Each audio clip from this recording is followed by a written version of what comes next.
امام علی علیہ السلام کی خدمت میں ایک شخص حاضر ہو کر عرض کرنے لگا، یا علی، میں دن رات محنت کرنے کے بعد بھی پریشان رہتا ہوں۔ حضرت امام علی علیہ السلام نے کہا کہ اگر تم چاہتے ہو کہ ناکامی تمہارے قریب نہ آئے اور تم پریشانی سے بچے رہو تو اپنے وجود میں یہ عادتیں پیدا کر لو۔ تو اس شخص نے کہا، یا علی، وہ کون سی عادتیں ہیں؟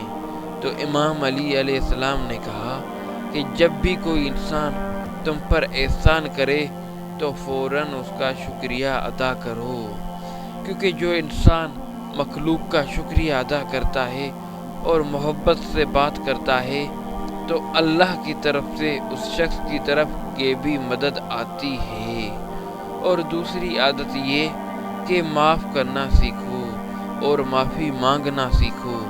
جو انسان کسی انسان کی خطا کو فوراً معاف کر دے اور اپنی خطا کو فوراً محسوس کر کے معافی مانگتا ہے تو یہ ایک ایسی عادت ہے جس سے اللہ کی طرف سے اس شخص کے لیے کامیابی کے راستے بنا دیے جاتے ہیں اور اللہ پاک اس کی خطاؤں کو معاف کر دیتا ہے۔